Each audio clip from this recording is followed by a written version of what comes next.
End gold buyers, మీ కష్టాల్లో నమ్మకమైన మీ ఆత్మీయ నేస్తం. సార్ మీరు స్వార్థం అన్నా దానికి మీరు ఏమైనా అనుకోండి సార్, నాకు అది తప్పించి ఇంకో చాయిస్ లేదు. ఈ ప్రోగ్రాం కనుక టెలికాస్ట్ అయితే జనాలు నీ మీద ఏం చేస్తారనేది నేను ఇక ప్రతి ప్రోగ్రామ్ని నేను కన్సెంట్ తీసుకుంటున్నాను. ఎందుకు తీసుకుంటున్నాము? ప్రెగ్నెన్సీ కన్ఫర్మ్ అయ్యింది సార్ నేను తనకు కావాలంటే తనకు కావాల్సిన మనీ ఆఫర్ చేస్తాను సార్. మనీ నీకు ఎంత కావాలో చెప్పు, నేనే ఇస్తాను. ఆ అమ్మాయి గనక పైగా మీ కేసు పెడితే అంటే అజయ్, మీరు ఇక్కడ ఎవరితో మాట్లాడుతున్నారో మర్చిపోతున్నారు. ఒక అడ్వకేట్తో మాట్లాడుతున్నారు, గుర్తుంచుకోండి ఆ విషయం. ఇప్పుడున్న సిచ్యువేషన్ కి ఇండియాకి వచ్చి నేను బ్రతకలేను. Because I got my own identity here right now. ఇప్పుడు ఒకటే ఆశ చెప్పు, ఇప్పుడు నాకు ఏదైనా అయ్యిందని వస్తావా? అయినా అతను కావాలంటుంది. అరే ఇప్పుడు క్యారెక్టర్ బాగాలేదని చెప్పేసి మనం వదులుకోలేం కదా. మరి నాగేశ్వర పూజారి ఏం చేశారు? ఫైనల్ అమ్మాయి కోసం వచ్చేసారు. బాబా సూపర్ సూపర్ అంటే సూపర్ స్టోరీ. నా కెరీర్ మొత్తం వదిలిపెట్టేసుకున్నా నేను. ఎక్కడైనా బతకాల్సిందే కదా. లేదు, నేను ఉండలేను, నేను ఉండలేను. అతని ఐడియాని కానీ అతని లోపల ఉన్న ఇన్నర్ ఫీలింగ్స్ మీకు తెలియలేదేమో నాకు అనిపిస్తా ఉంది. My hard work, my reputation, everything belongs to US. నీతో మాట్లాడాలంటే కూడా నాకు కొద్దిగా సిగ్గుగా అనిపిస్తుంది.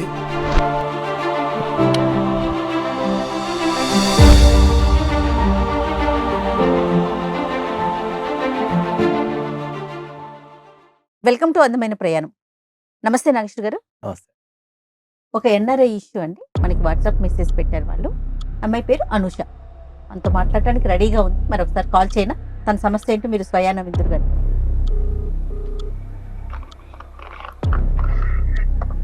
హలో, నమస్తే అండి, అనూష గారు మాట్లాడేది.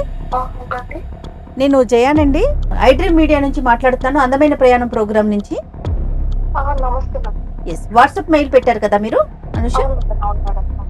నాతో పాటు పూజారి నాగేశ్వర్ గారు ఉన్నారండి. ఒకసారి మీ సమస్య ఏంటో ఒకసారి చెప్పండి క్లియర్ గా. మేడం, నా పేరు అనుష మేడం. సార్ కూడా ఉన్నారు చూడండి. అమ్మా నమస్తే అమ్మా. సార్ నమస్తే సార్. నమస్తే సార్. బాగున్నారా అమ్మా? బాగున్నాను sir. Thank you sir, call చేసినందుకు సార్. కోసం వెయిట్ చేస్తున్నాను కాల్ కోసం. తప్పకుండా చెప్పండి అమ్మా. సార్ నా పేరు అనుష సార్. ఓకే. నన్ను బీటెక్ వరకు చదివించారు సార్. కష్టపడ్డాను సార్ చాలా నా కోసం. సార్ పెళ్లి చేసుకున్నాక ఇంకా చదువుకుంటా అంటే పెళ్లి చేసుకుని చదువుకోమని చెప్పారు. ఓకే. సరే అని చెప్పాను సార్. మాకు తెలిసిన ఒక అంకుల్ సంబంధం తీసుకొచ్చారు. ఇంకా సంబంధం సార్. అబ్బాయి కూడా చాలా బాగున్నారు, నేను కూడా బాగుంటాను, ఇద్దరు జోడి బాగుంటుందని పెళ్లికి ఒప్పించారు సార్. అంతా బాగుంది సార్. పెళ్లి చూపులకి వచ్చారు సార్. అతను యుఎస్ లో ఉంటాడు. అయితే వచ్చాక పెళ్లి చూపులప్పుడు కూడా అందరూ బాగుంది అన్నారు సార్. మాట్లాడుకున్నాం సార్ కూడా. అప్పుడు నేను మాట్లాడాను సార్, ఇలా చదువుకోవాలి అది ఇది అని కూడా చెప్పాను. ఆయన కూడా చెప్పారు చాలా బాగుంది సార్, నాకు చదివిస్తా అన్నారు, అమెరికాకి తీసుకెళ్తా అన్నారు, బాగా చూసుకుంటా అని చెప్పారు. అంతా బాగుంది సార్. సో ఇలా కమ్యూనికేషన్ కూడా బాగుంది కదా అని సరే అని చెప్పాను సార్. వచ్చిన 1 month లో పెళ్లి అయింది సార్. ఎంగేజ్మెంట్ ఇంకా పెళ్లి చేశారు సార్. అంతా బాగుంది సార్. పెళ్లి 2 months చాలా హ్యాపీగా ఉన్నాం సార్. అసలు ఏ ఇబ్బంది లేదు, చాలా బాగా చూసుకున్నారు సార్. నన్ను అయితే ఎంత బాగా చూసుకున్నారు అంటే మా నాన్న చూసుకున్నట్టే చూసుకున్నారు సార్. పెళ్లి చేసుకుని అక్కడికి వెళ్ళారా మీరు? ఇక్కడే ఉన్నారా? ఇక్కడే ఉన్నాం మేడం, హైదరాబాద్ లోనే ఉన్నాము. 2 months ఇక్కడే ఉన్నాము. దాని తర్వాత ఇంకా ఆయనకు అక్కడ జాబ్ కదా మేడం. అదే ఇంకా నేను వెళ్ళిపోతాను, మళ్ళీ తీసుకెళ్తాను నేను కూడా. అంత ప్రాసెస్ వీసా అవన్నీ చేయాలి కదా, టైం పడుతుంది కదా, నేను వెళ్ళి జాబ్ సెట్ చేసుకోవాలి, ఎక్కువ డిలే అయితే మళ్ళీ ప్రాబ్లం అవుతుంది అని చెప్పారు మేడం. సరే కరెక్టే కదా అని చెప్పాము మేము కూడా. సరే అని అంతా సెండ్ ఆఫ్ ఇచ్చేటప్పుడు ఈవెన్ ఎయిర్పోర్ట్ లో కూడా అసలు నేను వదిలేసి ఉండలేము అది ఇదని బాగా అసలు చాలా ప్రేమ చూసుకునేవాడు మేడం అసలు. అయితే అమెరికాకు వెళ్ళాను మ్యామ్. తర్వాత నాకు ప్రెగ్నెన్సీ కన్ఫర్మ్ అయ్యింది.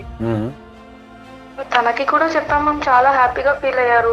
డైలీ కాల్ చేసేవాళ్ళు, వీడియో కాల్ చేస్తుండే, మాట్లాడుతుండే, అంత బాగుంది మ్యామ్. కానీ వస్తా అని చెప్తారు, రారు, తీసుకెళ్తా అంటారు, తీసుకెళ్లరు. అలా జరుగుతూనే ఉంది మేడం అసలు ఎన్ని రోజుల నుంచి. ఇప్పుడు ఎన్ని రోజులు అయిందమ్మా ఆయన వెళ్ళి? ఇప్పుడు ఆల్మోస్ట్ 1 year అయిపోయింది సార్. మరి ఇప్పుడు మీ ప్రెగ్నెన్సీలో ఏమన్నా డెలివరీ ఏమన్నా అయిందా? డెలివరీ కూడా అయింది సార్. అప్పుడు కూడా అదే వస్తా అంటారు సార్, వస్తున్నా అంటారు, రారు, కుదరట్లేదు అంటారు, జాబ్ ప్రాబ్లం అంటారు, ఏదో ఒకటి చెప్తున్నారు సార్. అసలు రావనే రారు. అయితే నాకు ఇంకా తెలిసిన ఫ్రెండ్ ద్వారా నేను కనుక్కున్నాను సార్. తర్వాత నాకు ఒక విషయం తెలిసింది సార్. సార్ అసలు అది తెలిసిన తర్వాత అసలు నేను తీసుకోలేకపోయాను సార్. ఎందుకంటే అలా జరుగుతుందని ఎవరు ఎక్స్పెక్ట్ చేయరు కదా సార్. చాలా బాగా చూసుకుంటారు సార్ ఆయన. ఏముందమ్మా సార్ అక్కడ వేరే అమ్మాయిని పెళ్లి చేసుకున్నారని చెప్పారు సార్.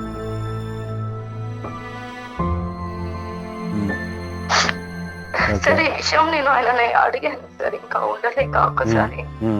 సార్ బాబు కూడా పుట్టాడు, అసలు ఎంత హ్యాపీగా ఉన్న లైఫ్ ఎందుకు ఇలా అని చెప్పేసి అడిగితే అప్పటి నుంచి ఇంకా డైవర్స్ కావాలి అని చెప్పి స్టార్ట్ చేశారు సార్. సార్ నాకేం అర్థం అవ్వట్లేదు సార్, అసలు ఏంటి ఎందుకు అని అడిగినా ఏం చెప్పరు. మళ్ళీ అలా బాగా చూసుకోవట్లేదా లేదంటే ఏమన్నా అంటే అది కూడా కాదు సార్, చాలా బాగా చూసుకుంటారు. ఎంత హ్యాపీగా ఉన్నాం 2 months చెప్పలేను సార్, అంత బాగా చూసుకున్నాడు, ఏ లోటు చేయలేదు. కానీ ఇలాంటి ఒక పరిస్థితి వస్తుందని అసలు ఎక్స్పెక్ట్ కూడా చేయలేదు. మరి ఇక్కడ వాళ్ళ అమ్మా నాన్న ఉంటారు కదమ్మా, మరి వాళ్ళ అమ్మా నాన్నని మీరు కాంటాక్ట్ చేయలేదా మీరు గానీ మీ తల్లిదండ్రులు గానీ?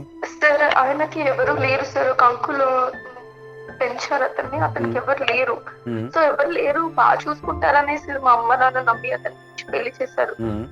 అక్కడ ఏమి ఎంక్వైరీ చేయలేదండి అసలు అతని జాబ్ ఏంటి, ఏ కంపెనీలో చేస్తారు, ఎంత శాలరీ, ఎక్కడ ఉంటారు, అసలు మీ పేరెంట్స్ ఏం ఎంక్వైరీస్ చేయలేదా?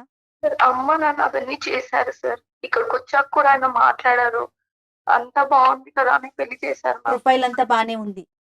మరి ఇప్పుడు మీ అంకుల్ ఏమంటున్నాడు అమ్మా? మరి వాళ్ళ ఆయన పెంచిన వాళ్ళ ఆయన ఏం పట్టించుకోవట్లేదు మేడం అసలు.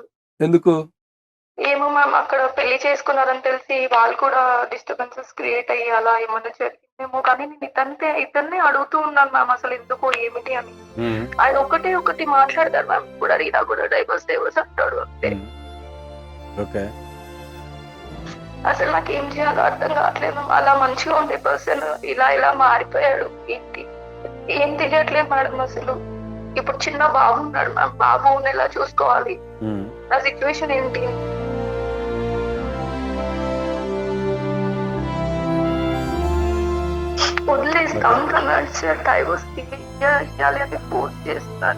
అమ్మా ఆయన ఫోర్స్ చేసినంత మాత్రాన మీ జీవితంలో ఏమీ జరగదు. మీరు దాని గురించి వర్రీ కావాల్సిన అవసరం లేదు. దాన్ని మనం ఆర్గనైజ్ చేసి దాన్ని ఏం చేద్దాం అనేది ఖచ్చితంగా ఆలోచిద్దాం.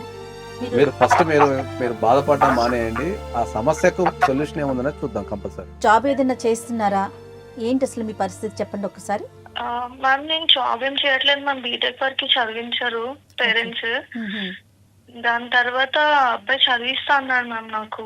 ఓకే, అన్ని బాగానే చెప్పాడు ముందుగానే? అన్ని బాగా చెప్పాడు మ్యామ్, బాగా చూసుకున్నాడు కూడా మ్యామ్ 2 months. అసలు నేను కాల్ మొదలైనప్పటి నుంచి వింటున్నానమ్మా, బాగా చూసుకున్నాడు అంటే 2 నెలల్లో ఏం తెలుస్తుంది తల్లి, నీకు కొత్త అతనికి కొత్త. అతని ఐడియాని కానీ అతని లోపల ఉన్న ఇన్నర్ ఫీలింగ్స్ మీకు తెలియలేదేమో నాకు అనిపిస్తా ఉంది. ఏమంటారు నాగేశ్వర్ గారు? డెఫినెట్లీ అంతే కదండి, 2 నెలల ప్రయాణం చాలా షార్ట్ కదా. అదే చెప్తున్నాం మనం. ఎప్పుడైతే ఈ ఎన్ఆర్ఐ సంబంధాల మీద చాలా జాగ్రత్త వహించాల్సిన అవసరం చాలా ఉంది, చాలా వరకు. ఎందుకంటే చాలా మంది ఏంటంటే అమెరికా సంబంధాలు చాలా ఎంక్వైరీ చేయాలి. అమెరికా సంబంధాలు బాగుంటుంది లైఫ్, వెళ్ళిపోతామని చెప్పేసి చాలా మందికి. ఎందుకంటే ఈ అమెరికా అక్కడ ఉంటుంది, మనం ఇక్కడ ఉండి పాలవుతాం. ఇక్కడ పగలైతే అక్కడ రాత్రి అయితే అక్కడ రాత్రి అయితే ఇక్కడ పాలవుతుంది.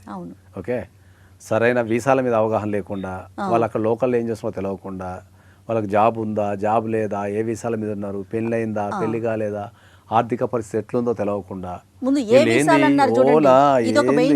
ఓన్లీ ఏంది అంటే అమ్మ అమెరికా సంబంధం, నా బిడ్డ అమెరికా వెళ్ళిపోతుంది. అవును అవును. కానీ ఇప్పుడు ట్రంప్ చేస్తున్న ఇష్యూస్ కి కాస్త తగ్గారు, వెనక్కి తగ్గారు స్టూడెంట్స్ కూడా అనుకున్నాం. కానీ ఇంకా పెళ్లిళ్ళు కూడా ఇంకా అవుతున్నాయా అని ఒక ఆశ్చర్యం వేస్తా ఉంది. స్టూడెంట్స్ వెనక తగ్గినా కూడా ఇంకా అక్కడ ఇంతకుముందు పోయిన వాళ్ళు చాలా మంది ఉన్నారు కదా. అవునండి. కాబట్టి దానికి సంబంధించినది ఎప్పుడు అది నిరంతర ప్రక్రియనే. మీకు ఎక్కువగా ఇలాంటి ఇష్యూస్ వస్తాయేమో బహుశా. ఎన్ఆర్ఐ ఇష్యూస్ నాకు విపరీతంగా వస్తాయి. ఎందుకంటే నేను అమెరికాలో నాకు ఆఫీస్ ఉంది, డెలివరీలో అతిపెద్ద ఆఫీస్ ఉంది. డెలివరీలో ఈ మ్యాట్రిమోనీకి సంబంధించిన 2 తెలుగు రాష్ట్రాలకు సంబంధించిన చాలా కేసెస్ నా దగ్గర ఇప్పుడు అక్కడ ఉన్నాయి, ఇక్కడ ఉన్నాయి. దగ్గర నా దగ్గర ఇప్పుడు ఒక 2500 కేసులు పెండింగ్ ఉన్నాయి. Oh my God.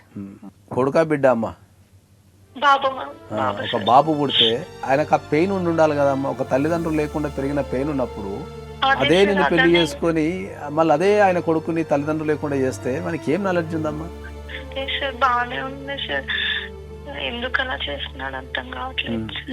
ఇంతకుముందు మేడం చెప్పినట్టు నువ్వు ఆ 2 నెలల ట్రోమాలో ఉండిపోయావు. అదే కాదమ్మా, కట్న కానుకలు ఏమన్నా ఇచ్చారా? సార్ మా డాడీ ఆల్మోస్ట్ 50 lakhs వరకు ఖర్చు పెట్టాడు సార్. మ్యారేజ్కి వెళ్ళేటప్పుడు టికెట్స్ కూడా మా డాడీ అన్ని మ్యారేజ్కి మ్యారేజ్ ఖర్చు పెట్టాడు. ఓకే, అతను వెళ్ళటానికి టికెట్లు కూడా వీళ్ళ ఫాదరే తీసుకున్నాడట. అల్లుడు కదా. అల్లుడు డాడీ చూసుకున్నాడు సార్ అన్ని. అసలు ఎట్లా అండి ఇప్పుడు ఈ ఎన్ఆర్ఐ సంబంధాల విషయంలో అసలు ఎలాంటి చర్యలు అంటే ఏ విధంగా వాళ్ళని మనం పరిగణించాలి? ఎన్ఆర్ఐ సంబంధాలు వచ్చినప్పుడు కంపల్సరీ మీరు ప్రాపర్ ఇన్వెస్టిగేషన్ అనేది కంపల్సరీ చేయాలి. చాలా మంది మొహమాటానికో అడిగితే రిలేషన్ ఖరాబ్ అయిద్దనో ఎందుకులే అని చెప్పేసో లేకపోతే వాళ్ళకి తెలిసిన పక్కోళ్ళనో ఓన్లీ ఓరల్గా అడగటం. ఇప్పుడు ఒక సపోజ్ మీకు అర్థమయ్యే భాషలో చెప్పాలంటే న్యూయార్క్లో ఒక వ్యక్తి ఉన్నారు అనుకుందాం, వాని గురించి ఎంక్వైరీ అంటే ఏం చెప్తారు? న్యూయార్క్లో కాల్ చేసి పిల్లగాడినాడా మంచిగా ఉన్నాడా జాగ్రత్త అంతే. అంతే వీసా కాపీలు అడిగే దమ్మేమనుకుంది దేశంలో. అంత నాలెడ్జ్ లేదంటారా? నాలెడ్జ్ కాదు, అడిగితే ఏమైనా ఫీల్ అయితే సంబంధం కట్ అయిపోతుందేమో, లేకపోతే అడిగితే ఫీల్ అయితే రేపు మంచిగా చూసుకోవడేమో అని వాడు చెప్పింది నమ్మటం తప్ప దాన్ని ఎంక్వైరీ చేసుకునేది ఎక్కడుంది? ఓపెన్ కూర్చొని బాబు నీది వీసా ఏముంది, నీ స్టేటస్ ఏముంది, నీ బ్యాంక్ బ్యాలెన్స్ ఎంత ఉంది, నువ్వు ఏడు ఉంటున్నావు, ఎక్కడ ఉంటున్నావు, ఎటువంటి పరిస్థితులు ఉన్నావు అనేది ఎవడు ఎంక్వైరీ చేయాలి? ఒక పెళ్లి చేయాలంటే అటు 7 తరాలు ఇటు 7 తరాలు చూడాలని ఒక్క లైన్లో చెప్పేసి అమ్మా ఇప్పుడు నీకు ఏం కావాలమ్మా, ఇప్పుడు ఈ పరిస్థితుల్లో నీకు ఏం కావాలి? మేడం నాకు అసలు ఆయన ఎందుకు ఇలా చేస్తున్నాడో తెలుసుకోవాలని మేడం. అతను వదిలి ఉండలేను మేడం. అనుష నువ్వు అసలు ఈ కాలంలో ఉన్నావా? ఎంత పిచ్చిగా మాట్లాడుతున్నావో తెలుసా? సారీ నేను ఇట్లా అంటున్నాను అనుకోవద్దు. అతనికి ఏం కావాలో నీకు ఇంకా అర్థం కాలేదా? అది అక్కడ పెళ్లి ఎవరన్నా పిల్లలు ఉన్నారా అమ్మా, లేకపోతే ఓన్లీ పెళ్లి చేసుకున్నాడా? పెళ్లి చేసుకున్నాడని మాత్రమే తెలుసు సార్ నాకు. అయినా అతను కావాలంటుంది. కట్టుకున్న మూడు కదా మేడం. ఎట్లా అండి? అరే ఇప్పుడు క్యారెక్టర్ బాగాలేదని చెప్పేసి మనం వదులుకోలేం కదా. ఒకవేళ క్యారెక్టరే బాగలేదని వదులుకుంటుంటే ఈ దేశంలో అసలు పెళ్లి అనే వ్యవస్థ ఉండదు. మీరేమనుకుంటున్నారు చెప్పండి. సార్ ప్లీజ్ సార్ అతన్ని ఒక్కసారి మాట్లాడి మళ్ళీ వచ్చేయమని చెప్పండి సార్. నాకు అతను కావాలి సార్, నేను ఉండలేను సార్. అసలు చూద్దాం మరి మీరు అసలు నాకు ఎందుకు చేస్తున్నాడో కూడా ఒక క్లారిటీ ఇవ్వట్లేదు సార్. ఒక పని చేద్దామమ్మా, ఆయన ఇప్పుడు యుఎస్ లో ఉన్నాడు కదా. ఓకే, మరి ఆ యుఎస్ లో ఆయన పర్మిషన్ ఏమైనా తీసుకున్నారా మీరు మాతో మాట్లాడటానికి? సార్ చెప్పారు సార్ ఆల్రెడీ అతనికి మాట్లాడతాడు సార్, బట్ నాకే క్లారిటీ ఇవ్వట్లేదు సార్. మీరు కొంచెం నేను మాట్లాడి క్లారిటీ ఇప్పిస్తా అమ్మా. మరి ఇప్పుడు యుఎస్ లో టైం ఎంత అయింది? ఒక్క నిమిషం అమ్మా చూడండి. ఓకే, యుఎస్ లో పొద్దున 8 అయిందమ్మా. ఇప్పుడు 8 అంటే లేచే ఉంటాడు, ఇంట్లో ఉంటాడు కాబట్టి మరి ఒక్కసారి ఆయన కాల్ చేసి మళ్ళీ మాకు కాల్ చేయండి అమ్మా. లైన్ తీసుకున్నారు. కనెక్ట్ చేస్తాను. ఆయన పేరేంటి? తన పేరేంటి? Ajay ma'am. Ajay ma'am. Right right connect చేయండి. హలో అజయ్ గారు. అజయ్ గారు వినిపిస్తుందండి నా వాయిస్ మీకు వినిపిస్తుందా? వినిపిస్తుందండి. నేను నాగేశ్వరరావు పూజారి అడ్వకేట్ ని మాట్లాడుతున్నాండి. సార్ నమస్తే. నమస్తే. నమస్తే అండి. యా మీ గురించి చాలా విన్నాము అండ్ యుఎస్ కి కూడా మీరు వస్తుంటారు. అవును. Nice sir and happy to listen you. Thank you. US లో ఎక్కడ ఉంటారు అజయ్ గారు? నేను రైట్ నౌ డల్లాస్ సార్ ఉండేది. డల్లాస్ టెక్సాస్ స్టేట్ లో ఉన్నారు. Okay right. ఓకే అనుష మీకు చెప్పుంటుందండి, మాతో మాట్లాడిస్తానని చెప్పిందండి అజయ్ గారు. అవునండి అనుష చెప్పింది రైట్ సిచ్యువేషన్ గురించి. Okay. Thank you so much అండి. మీరు యాక్సెప్ట్ చేసి ముందు మాట్లాడటానికి సిద్ధపడ్డారు, దానికి థ్యాంక్ యూ. అండ్ అదే మీ మధ్య జరుగుతున్న ఒక చిన్న ఇష్యూ కోసం తను ఏం చేయాలో అర్థం కాక మన ఐడ్రీ మీడియాని అప్రోచ్ అయింది మా ప్రోగ్రామ్ అందమైన ప్రయాణం అనే ప్రోగ్రామ్కి. అందులో నాగేశ్వర్ గారు ఉండేసరికి ఇంకా వెంటనే తనకు మాట్లాడాలనిపించింది పాపం. అసలు ఏం నడుస్తుంది అంటే ఏంటి సమస్య ఏంటండి మీ ఇద్దరి మధ్యన? మేడం మీకు ఆల్రెడీ అనుష చెప్పే ఉంటుంది. తను చెప్పింది మీ వర్షన్. నా వర్షన్ ఏంటి అంటే మ్యారేజ్ అయింది, ఇద్దరం ఇష్టపడే పెళ్లి చేసుకున్నాము, పెళ్లి చూపులు. అండ్ నా విషయానికి వస్తే నేను చిన్నప్పటి నుంచి కూడా ఒంటరిగా పెరిగి ఒక అనాథగా బ్రతకడం కోసం చదివాను. అండ్ ఎప్పుడైనా యుఎస్ కి వెళ్ళాలనేది ఇట్స్ మై అల్టిమేట్ డ్రీమ్, అక్కడ జాబ్ చేయాలని. కానీ ఇక్కడికి వచ్చిన తర్వాత యుఎస్ కి వచ్చాక ప్రతిరోజు ఒక యుద్ధంలా ఉంటుంది. Everyday challenge to me. Visa కోసం కావచ్చు, జాబ్ కోసం కావచ్చు, చాలా అవమానాలు భరించాను సార్. ఇప్పుడు నేను ఒక సిచ్యువేషన్ ఎస్టాబ్లిష్ చేసుకున్నాను నన్ను బెటర్ గా అంటే దాని వెనకాల చాలా పెయిన్ ఉంది, loneliness and sleepless nights, there are many things. కాబట్టి నేను ఇక్కడ ఉండాలన్నది నా వర్షన్ ఫస్ట్ నుంచి. అండ్ ఈవెన్ మ్యారేజ్ తర్వాత కూడా నేను తనకు చెప్పాను సిచ్యువేషన్ బట్టి మనం యుఎస్ కి వచ్చేస్తాము, నేను తీసుకెళ్తాను. కానీ ఇప్పుడున్న సిచ్యువేషన్ కి మీకు ఆల్రెడీ తెలుసు, ట్రంప్ ద్వారా జాబ్స్ చాలా కోల్పోవడం, కన్సల్టెన్సీస్ లో వర్క్ చేస్తూ నా జాబ్ కోల్పోవడం అయింది. అన్ఎక్స్పెక్టెడ్ గా కొన్ని సిచ్యువేషన్స్ వచ్చాయి సార్. దీంతో నా లైఫ్ కాంప్లికేటెడ్ గా అయిపోయింది. నాతో పాటు అనును కూడా ఇబ్బంది పెట్టాల్సి వస్తుంది. ఇప్పుడు మీరు H1B మీద ఉన్నారా, దేని మీద ఉన్నారు మీరు? రైట్ నౌ అంటే F1 తో స్టార్ట్ అయ్యాను సార్, ఇప్పుడు H1B మీద ఉన్నాను. ఓకే, మీకు I-140 వచ్చిందా? లేదు సార్, చాలా ట్రై చేశాను కానీ ఇప్పుడు ఇండియన్స్ ని స్ట్రిక్ట్ చేయడం మీకు కూడా తెలుస్తుంది. అవును అవును. రాకపోవడం వల్ల దీంట్లో ప్రధానంగా ఏంటంటే, ఇంతకుముందు మేము అనుషతో మాట్లాడినప్పుడు ఇందులో అతిపెద్ద సమస్య నాకు వినిపించింది. అనుష చేసే కంప్లైంట్ ఏంటంటే, సరే ఇప్పుడు భార్యాభర్తలు అనేది పెళ్లి చేసుకున్న తర్వాత రకరకాల కారణాల వల్ల 1 సంవత్సరమో 2 సంవత్సరాలు వాళ్ళ కుటుంబ పరిస్థితులను బట్టి వాళ్ళకున్న కెరీర్ని బట్టి దూరంగా ఉండడం అనేది జరుగుతూ ఉంటుంది. ఓకే, అది నేను యాక్సెప్ట్ చేస్తా, కొన్ని సందర్భాలు తప్పదు. కానీ ఇప్పుడు ఈమె ప్రధానంగా చేసే ఆరోపణ ఏంటంటే, అంతా బాగానే ఉంది లైఫ్లో, కానీ మా ఆయన యుఎస్లో 2వ పెళ్లి చేసుకున్నాడు, ఇంకో అమ్మాయిని పెళ్లి చేసుకున్నాడు అనేది ప్రధాన ఆరోపణ. మరి ఒకవైపు నుంచి ఏమో ఆమె అక్కడ ఉండి మరి ఆమె ఒక పిల్లగాని కన్నది, చాలా బాధపడుతున్నది. మరి నువ్వే అనాథగా పెరిగినప్పుడు నీకు పుట్టిన పిల్లగాడు కూడా ఇవాళ అనాథ లెక్క ఇండియాలో ఉండాల్సి వస్తుంది కదా. మరి దీనిపైన ఈ ఫస్ట్ ఆమె చేసే ప్రధాన ఆరోపణ మీద మీ అభిప్రాయం ఏంటి? అసలు మీరు ఏం చెప్పదలుచుకున్నారు? సార్, ఫస్ట్ థింగ్ ఏంటంటే, నేను అనుషని చాలా ప్రేమించాను సార్, చాలా ప్లానింగ్స్ చేసుకున్నాను. ఫ్యామిలీ లైఫ్ అంటే నాకు అనుషతోనే నేను ఊహించుకున్నాను. కానీ కాలం అండ్ ఈ డిస్టెన్స్ మా ఇద్దరిని దూరం చేశాయి. In a vast difference and distance between us. And ఎప్పుడైతే తను ప్రెగ్నెంట్ అయిందని తెలిసిందో ఆ రోజు నేను చాలా హ్యాపీ అయ్యాను సార్. కానీ అదే టైంలో నా లైఫ్ ఇంకా కాంప్లికేటెడ్ గా అయిపోయింది. ఇక్కడ నేను యుఎస్ లో ఉండాలనే మెయిన్ రీజన్ తో నేను ఇప్పుడు అనుషాని ఇక్కడికి తీసుకురాలేకపోయాను. తర్వాత ఇక్కడున్న సిచ్యువేషన్స్ కి నేను బెండ్ అయ్యి తనకి మంచి లైఫ్ ఇవ్వకపోవడం ఒకటైతే, ఇక్కడ సిచ్యువేషన్స్ వల్ల నేను నా చేతి నుంచి దాటిపోయింది సార్ పరిస్థితి అంతా. ఇక్కడ సెకండ్ వైఫ్ ని మ్యారేజ్ అయితే చేసుకున్నాను కానీ మనసంతా అనుష మీదే ఉంది, అటాచ్మెంట్ తనతోనే. సెకండ్ వైఫ్ పేరుకి నేను ఇక్కడ ఉండాలంటే ఒకే ఒక రీజన్ తో తప్ప నేను చేసుకున్న సెకండ్ పర్సన్ తో. లేకపోతే వచ్చేయచ్చు కదా, ఎందుకు ఉండడం? ఇంత ప్రేమిస్తున్నాను చెప్తూ అలాంటప్పుడు ఎలా చేసుకోవాలనిపించింది? ఇండియాకి వచ్చేస్తే ఏమైంది? ఇక్కడ చూసుకోవడానికి అందరు ఉన్నారు కదా, అసలు అలా ఎలా చేస్తావు నువ్వు? అను సిచ్యువేషన్ ఏంటంటే, కాదు ఇప్పుడు నువ్వు చెప్పేదాన్ని బట్టి నాకు అర్థమైంది ఏంటంటే, నీ వీసా ప్రాబ్లం వల్ల నువ్వు అక్కడ ఉన్న ఒక అమ్మాయిని పెళ్లి చేసుకున్నావు, అంతేనా? అవును సార్, మెయిన్ మనసు చంపుకొని చేసుకోవాల్సి వచ్చింది. నీ వీసా ప్రాబ్లం వల్ల నువ్వు అక్కడ ఉన్న ఒక అమ్మాయిని పెళ్లి చేసుకోవడం జరిగింది అంటావు, నీ వీసాను కాపాడుకోవడానికి. అవును సార్.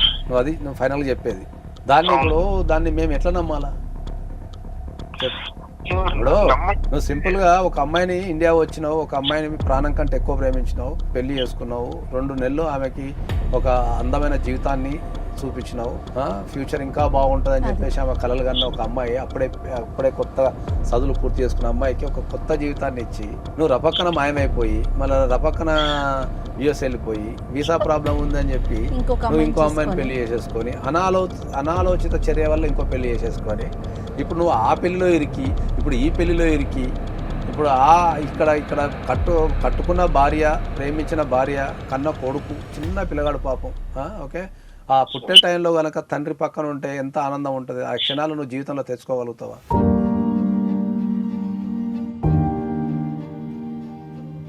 ఎంత మంది నేను చెప్పింది అనూష గారు అండ్ అజయ్ గారు. ఇప్పుడు ఆ అమ్మాయి ఏమంటుంది అంటే ఏంటంటే, మరి భార్య ప్రేమించిన భార్య కోసం, అంటే పెళ్లి చేసుకున్న భార్య కోసము, పుట్టిన కొడుకు కోసం వదులుకొని రావచ్చు కదా అజయ్ అన్ని కోసం. చచ్చిపోతాను వస్తాను చూడడానికి, కనీసం అది చెప్పాలి. అను నా దగ్గర సమాధానం లేదు, నేనున్న పరిస్థితి ఎందుకు లేదు అలాంటప్పుడు ఎందుకు నువ్వు చేసుకున్నావు? నీకు ఏది ఇంపార్టెంట్ అయినప్పుడు చేసుకోను. నాకు ఈ పరిస్థితి, ఈ ట్రబుల్ జరగలేదు, బట్ నాకు సిచ్యువేషన్ ఇస్ వెరీ డిఫరెంట్.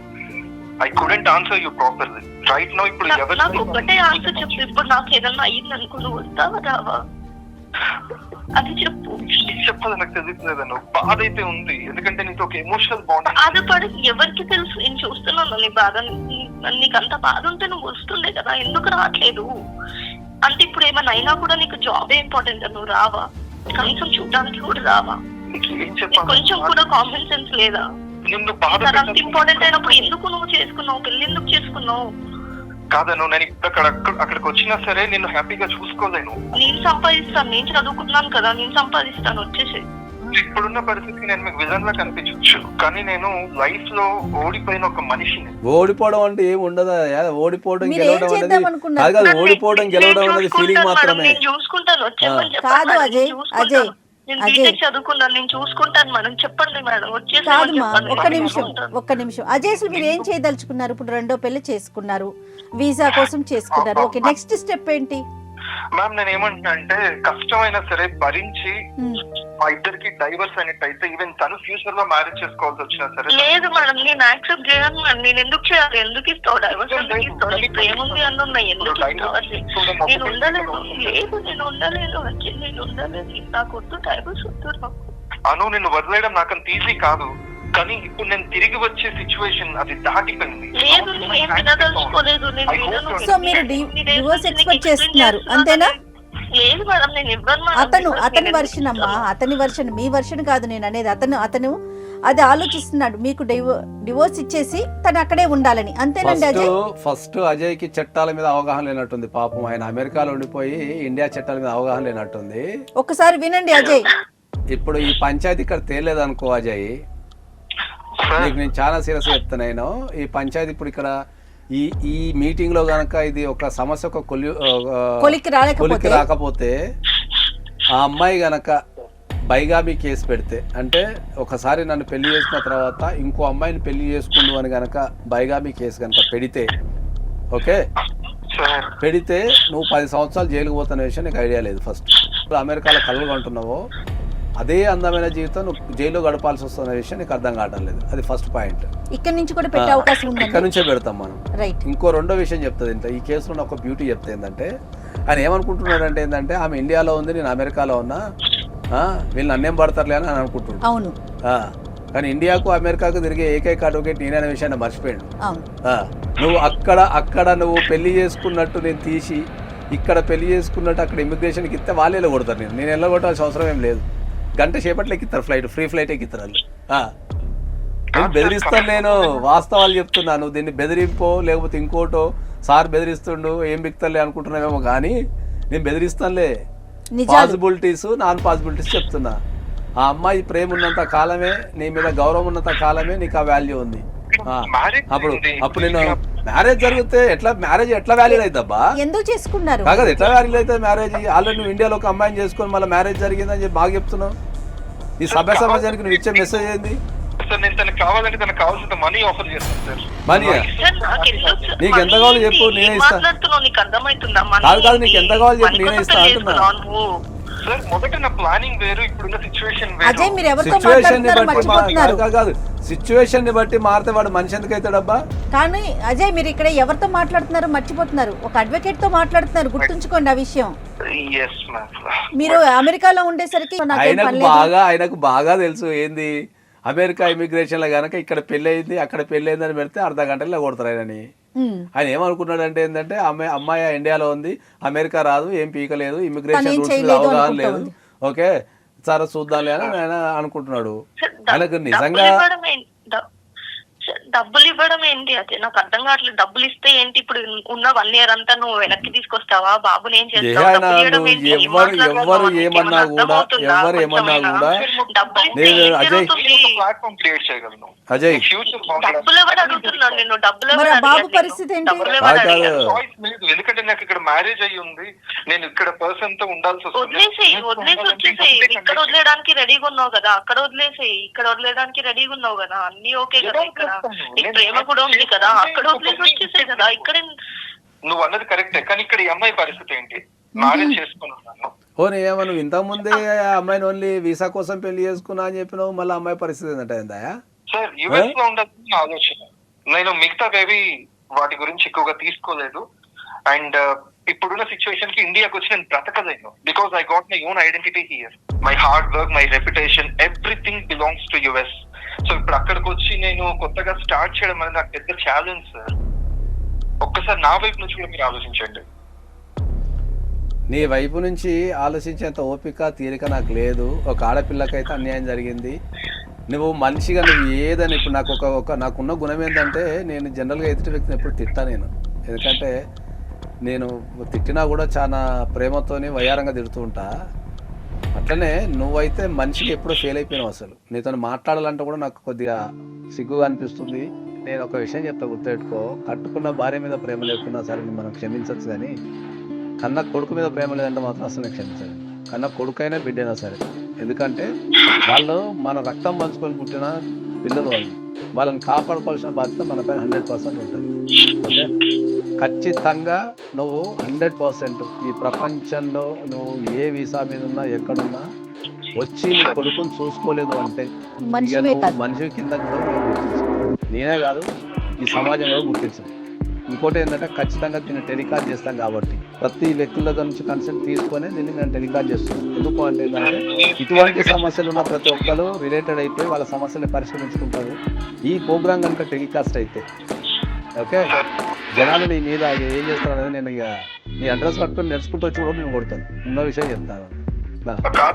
జరిగిన సిచ్యువేషన్ ఏదైనా జరిగిన అజయ్, నేను జనరల్ గా నేను అసలు నీ వాదన ఏది వినదలుచుకోలేదు. నేను లేదు నీ వాదన వినేంత కూడా లేదు. నువ్వు ఏమైనా నీ వరకు నీ స్వార్థాన్ని చూసుకొని నీ స్వార్థాన్ని చూసుకొని నేను అమెరికాలో ఉండాలా, కట్టుకున్న పెళ్ళ వేయడమైనా పర్లేదు, నేనైతే అమెరికాలో ఉండాలని చెప్పి ఇంకో అమ్మాయిని చేసుకొని ఆ వీసా స్టేటస్ మెయింటైన్ చేయడం కోసం ఉంటున్నావు చూడు, అది చాలా డేంజర్.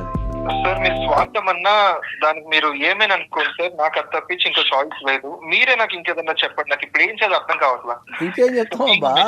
ఇప్పుడు వీసా సమస్య అనేది నువ్వు తీర్చేది కాదు, నేను తీర్చేది కాదు. నువ్వు పోయి నీ ఇచ్చకు నువ్వే ఒక దగ్గర ఇరికినావు.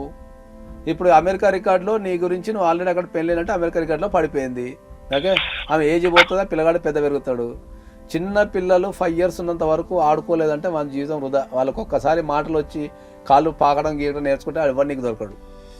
వాళ్ళని అక్కడ కట్టేసి ఆ చిన్న పిల్లలతో ఆడుకున్నంత సుఖం నీకు 100 కోట్లు ఇచ్చినా రాదు.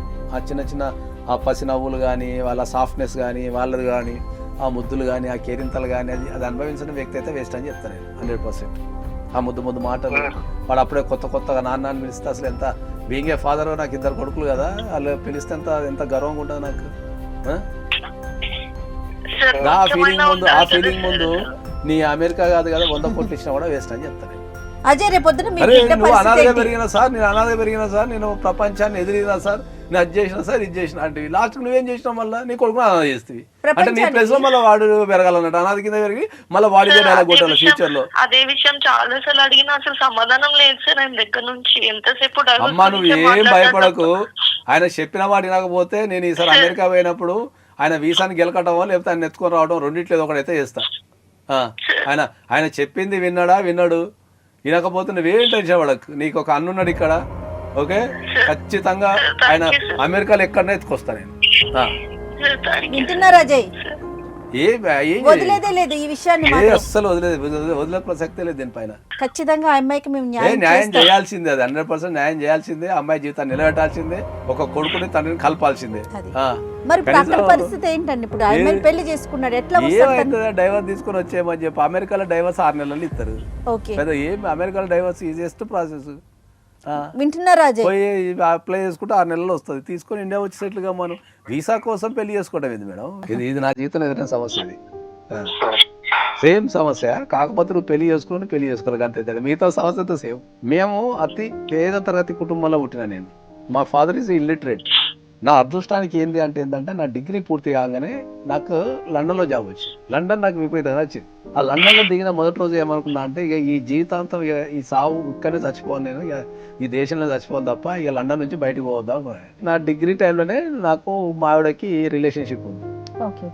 నాకు సమస్య ఎక్కడ ఎదురైందంటే ఏంటంటే నేను ప్రేమించిన అమ్మాయి నా కోసం 7 సంవత్సరాల నుంచి ఇండియాలో వెయిట్ చేస్తున్నది.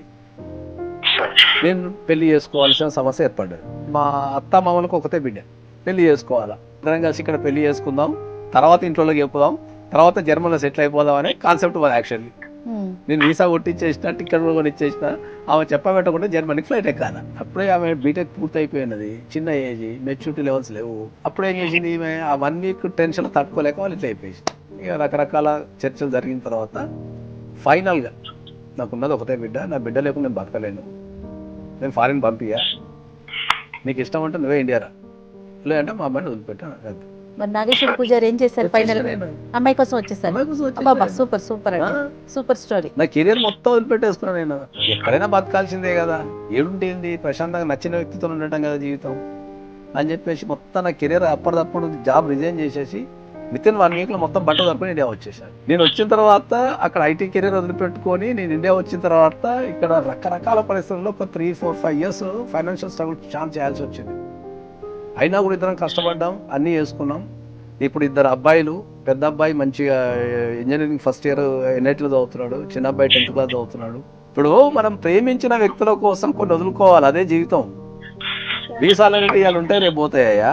ఒక ప్రాణం నీ కోసం ఇక్కడ ఇండియాలో ఏడుస్తుంది, ఒకటి కాదు 2 ప్రాణాలు ఏడుస్తున్నాయి. సూపర్. ఎప్పుడు వినలేదు నాగేశ్వర్ గారి చెప్పలేదు, ఆయన పర్సనల్ లైఫ్ ఇవాళ చెప్తున్నాను మీకోసమని, ఆయన పర్సనల్ లైఫ్. అదే నా పిల్లగాళ్ళని ఇవాళ వేసుకొని ఇవాళ ఎక్కడెక్కడ నేను తిరిగినో అక్కడ కూర్చొని వాళ్ళతో టీ కాఫీ సేమ్ ప్లేస్ లో సేమ్ నా ఫీలింగ్ ఎట్లుంటా చెప్పు. అజయ్, నువ్వు ఒక్కసారి ఆలోచించుకో అబ్బా. నువ్వు ఎట్లయితే ఇప్పుడు నువ్వు అనాథ కింద పెరిగినావో అదే వాతావరణాన్ని నీ పిల్లగానికి కల్పిస్తున్నావు నువ్వు. సార్ మీరు అన్నప్పటి నుంచి అదే ఆలోచిస్తున్నాను సార్. నేను అనాథగా ఎంత స్ట్రగుల్స్ చూసాను, నా లైఫ్ ఎంత ఇబ్బంది పడిందో అవన్నీ తలుచుకుంటే అన్ని చెప్తాయి సార్ నాకు. మరి అలాంటి వాతావరణం పిల్లగాని నూకేస్తావా? లేదు సార్, మరి నాకు పుట్టిన బిడ్డకి, నా రక్తానికి నేను అన్యాయం చేయలేను. అది అది అది అది కరెక్ట్ కదా. క్లియర్ గా హార్ట్ టచింగ్ ఎవరు చెప్పలేదు sir. I'm really happy today sharing all the views with you. మీరు నా విషయం ఎంత కన్సర్న్ తీసుకొని మా ఇంట్లో కలపడానికి మీరు చెప్పటం నిజంగా నాకు ఒక కనువిప్పని చెప్పాలి. అంతే కదా అబ్బా, జీవితం అంటే నచ్చిన వ్యక్తులను ప్రయాణం చేయటమే. డబ్బు అల్టిమేట్ కాదు. డబ్బు ఏముంది అబ్బా, పోయేటప్పుడు తీసుకుపోతామా చెప్పు? అందరు ముక్కుతున్నారు డబ్బు వెనక బట్టి, పోయేటప్పుడు ఏం తీసుకుపోతాం?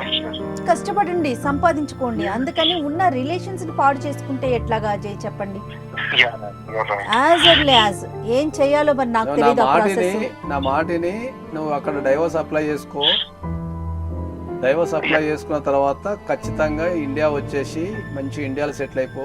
ఇండియాలో చాలా ఆపర్చునిటీస్ ఉన్నాయి, లేవని కాదు. అందరూ అట్లా ఒక రకమైన భ్రమలో ఉండిపోయారు అంతే. మీరు అన్నట్లు అక్కడ డివోర్స్ ఈజీ అవ్వచ్చు, బట్ తనకి ఎట్లా?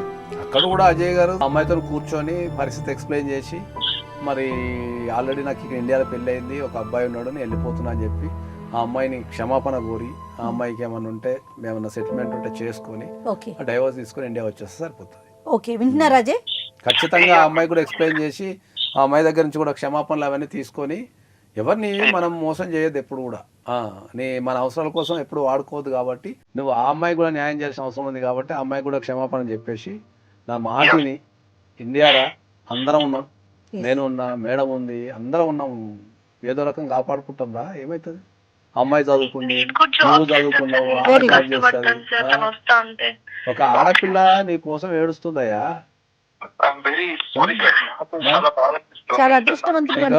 నీకు ప్రేమకి వీసాకి మధ్యలో కొట్లాడుకుంటుంది నీ ప్రాణం. ఆ రెండింట్లో దేనికి ఓటేయాలనుకున్నప్పుడు ఖచ్చితంగా నువ్వు ప్రేమకే ఓటేయాలా. ఎలా కన్వే చేస్తారో అది మీ రిస్క్, మీరే ఫేస్ చేయాల్సిందే. ఫేస్ చేసి క్లియర్ చేసుకొని ఇండియాకి రండి. దానికి కావాలంటే నాగేశ్వర్ గారు మీరు ఇండియాకు రండి, లేదంటే ఈ మధ్య నేను కూడా చేసి వస్తా, అక్కడ కలుద్దాము, ఏదో ఒకటి చేద్దాము. దాన్ని నువ్వు ఏడోకి ఇంకా అయిపోయింది. ఆయన కంక్లూజన్కి వచ్చిందంటే ఇక మిగతాదంతా రన్ అయిపోతుంది. ఇంకా ఆలోచన మనసులో ఇది చెయ్యాలి అని ఆలోచన కలిగించేంత వరకు మనం కష్టపడితే తర్వాత వాళ్ళ ఆలోచన ముందుకు తీసుకెళ్ళిపోతారు. ఇప్పటిదాకా ఆయన జీవితంలో ఎదురైన అతిపెద్ద ప్రాబ్లం ఏంటంటే ఆయనకు చెప్పేవాళ్ళు లేరు. ఏది మంచి ఏది చెడు అని చెప్పేవాళ్ళు లేరు. ఎందుకంటే అనాథ కింద పెరిగిండు. జీవితం అంటేనే ఇది అనుకొని ఆయన ఏదో సెటిల్ అయిపోతా, సెటిల్మెంట్ అంటే ఇదే అనుకుంటా తిరుగుతున్నాడు. కాబట్టి ఆయనకి చెప్పేవాళ్ళు లేక ఆయన నీకు కమ్యూనికేషన్లో ఇక్కడ అతిపెద్ద బ్యూటీ పార్ట్ ఏంటంటే అమ్మా, కనీసం నేను పెళ్లి చేసుకొని పోయిన తర్వాత నీ కాంటాక్ట్ ఉన్నాడు. అసలు కాంటాక్ట్ లేకపోతే అదెంత పెద్ద కష్టం ఇంకా.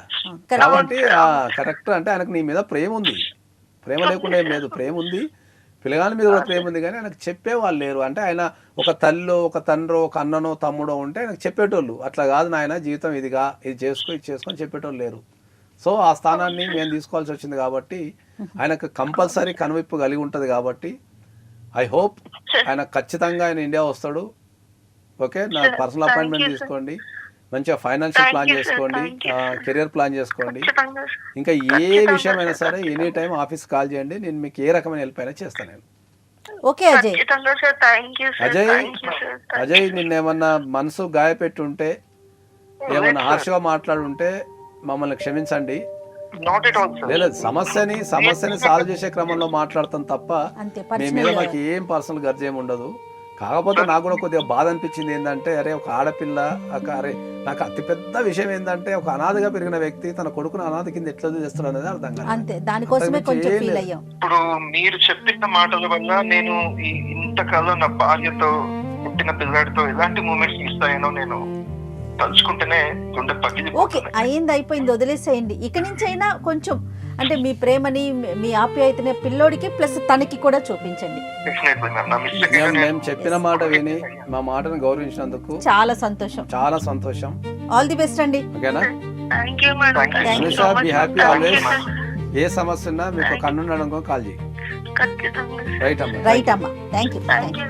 రైట్ అండి. ఎనీహౌ నాకు ఫస్ట్ అజయ్ మాట్లాడిన దాని ప్రకారం అసలు ఆ అమ్మాయి మాట్లాడినప్పుడే కోపం వచ్చింది. అంత వద్దని వదిలేసి వెళ్ళిపోతే నువ్వు ఎందుకమ్మా అంత బతిలాడుతున్నావు అనుకున్నాను. కానీ వన్స్ మీరు మాట్లాడినాక నాకు అర్థమైంది రిలేషను దాన్ని వదులుకోవటానికి వీలేదు. బెదిరించైనా సరే దాన్ని తీసుకురావాలని. మీరు వెళ్ళినప్పుడు మాత్రం డెఫినెట్ గా అతను కలుస్తాడేమో, ఒకసారి మాట్లాడేమో. డెఫినెట్లీ కలవాలా. ఇంకా ఆయన ఒకసారి ఇంకా ఆప్షన్ లేదు అతనికి. ఫోన్లోనే కాకుండా మనం ఫిజికల్ కూడా ఆయన కొద్దిగా మోటివేషన్ చేయాల్సిన బాధ్యత, కుటుంబం గురించి కానీ పిల్లగాని గురించి కానీ మనం ఎక్స్ప్లెయిన్ చేయాల్సిన బాధ్యత ఉంది. ఈ కేసులో ఎస్పెషల్లీ ఆయనకు గైడెన్స్ ఇచ్చేవాళ్ళు కానీ చెప్పేవాళ్ళు లేక ఆయన తీసుకున్న డిసిషనే కరెక్ట్ అవునండి అనే భ్రమలో ఉండిపోవడం ద్వారానే సమస్య ఏర్పడదు. అవునండి. రైట్. ఎనీహౌ హ్యాపీ ఎండింగ్ అయింది. Thank you so much Nageswara గారు. నమస్తే.